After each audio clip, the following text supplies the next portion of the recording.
Olá, eu vou falar sobre o caso Vic Hernandes versus Honduras.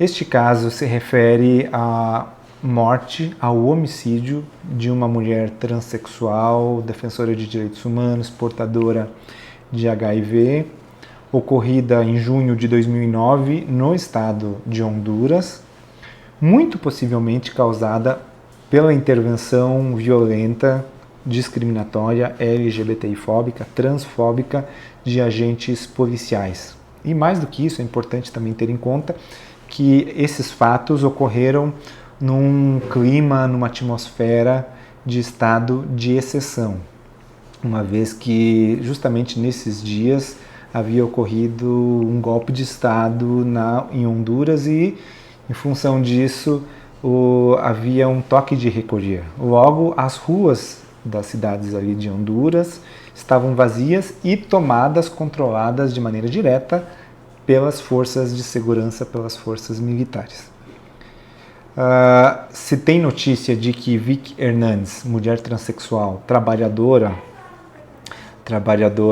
do sexo, estava com duas companheiras nas ruas, né, desenvolvendo as suas atividades profissionais, quando foram perseguidas por policiais. As três fugiram e acabaram duas delas se separando de Vic Hernandes e as duas nunca mais viram Vic Hernandes.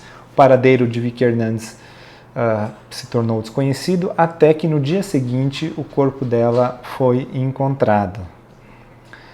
Logo, a conclusão a que chegou a Corte Interamericana foi a de que a Vic muito provavelmente foi vítima de um crime de ódio, de um crime transfóbico por parte da polícia, uma vez que ela já vinha sendo alvejada por agressões de policiais. Tanto é que meses anteriores à sua morte, ela havia sido atingida na cabeça com um golpe de facão por um policial, e apesar disso procurou a polícia, não sendo bem recebida, ao contrário, recebendo rechaço, maus tratos e desprezo por parte da autoridade policial a quem ela havia recorrido.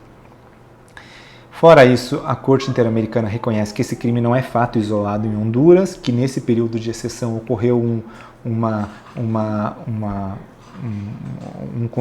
considerável exacerbação dos crimes de violência letal contra as pessoas LGBTI+, em Honduras. Portanto, esse crime ele é exemplificativo desse estado de coisas, né, ainda mais nocivo à população LGBTI+, sobretudo a população transexual. Também é importante a gente ter em conta que esse é o primeiro julgado, é o primeiro precedente da Corte Interamericana explícita e diretamente tratando da população transexual, que todos e todas sabemos é a população mais vulnerável entre as pessoas LGBTI+. E diante disso tudo, a Corte concluiu, condenando o Estado de Honduras pela violação do direito à vida, à integridade pessoal, ao reconhecimento à personalidade jurídica, à liberdade, à privacidade, à liberdade de expressão, ao nome, uma vez que a Vic Hernandes foi tratada como homem, ela não teve a sua expressão de gênero respeitada, mesmo depois de morta, e também foi desrespeitado o artigo 7º da Convenção Interamericana para prevenir, sancionar e erradicar a violência contra a mulher. Olha que interessante, a Corte entendeu que esse tratado interamericano protege as mulheres transexuais. E por fim, as investigações também não foram levadas a efeito de maneira satisfatória, de maneira que a Corte Interamericana condenou Honduras pela violação dos artigos 8º e 25 da Convenção. Vários estándares interessantes foram adotados nesse caso, destacando-se a obrigação de não discriminar dos estados e também a obrigação de adotarem medidas positivas para reverter ou modificar as situações discriminatórias existentes na sociedade. A Corte reiterou os conceitos de expressão de gênero, identidade de gênero e tudo mais. A Corte também relatou, né, sustentou que a violência LGBTI-fóbica ela é motivada por um desejo de punir aqueles que são vistos como violadores das normas de gênero.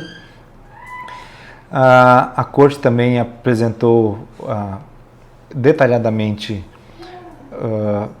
standards a respeito do dever de investigar, como que a investigação diante de casos de crimes LGBTI-fóbicos deve ser realizada, com obrigações específicas para a violência contra a mulher, sobretudo contra a mulher trans, afastando-se, né, os estereótipos de gênero e de identidade de gênero e expressão das investigações. Além disso, a Corte determinou que cada pessoa tem o direito a definir a sua identidade sexual e identidade de gênero, fazendo com que constem dos registros públicos informações que estejam em harmonia com a sua identidade de gênero, ou seja, não apenas o nome no cartório deve estar adequado à identidade e expressão de gênero, como todos os demais registros públicos têm que observar esse direito. Aqui nós temos um ponto bastante interessante porque ele estende a proteção. Como medida de reparação, de maneira inovadora, a Corte determinou que o Estado de Honduras realize um ato de reconhecimento de responsabilidade internacional pelos fatos, um ato público a ser difundido pela rádio, televisão e redes sociais. Também determinou que seja concedida uma bolsa a familiares da vítima para que completem seus estudos. Também determinou que o Estado produza um documentário audiovisual sobre a situação de discriminação e violência das mulheres transexuais, muitíssimo interessante, olha só, a ser difundido amplamente entre as vítimas, entre a sociedade e, sobretudo, entre a polícia. Também determinou que o Estado de Honduras crie um programa de bolsa de estudos em favor de mulheres trans, uma vez que essas pessoas se encontram em situação de absoluta miserabilidade, vulnerabilidade e exclusão, logo elas necessitam ser incluídas, ser alvo de medidas de ação afirmativa. O Estado deve realizar permanentes cursos de formação, sensibilização e capacitação de profissionais de segurança pública. E, por fim, o Estado deve criar um protocolo vinculante de investigação criminal e administração da justiça para casos de LGBTI-fobia.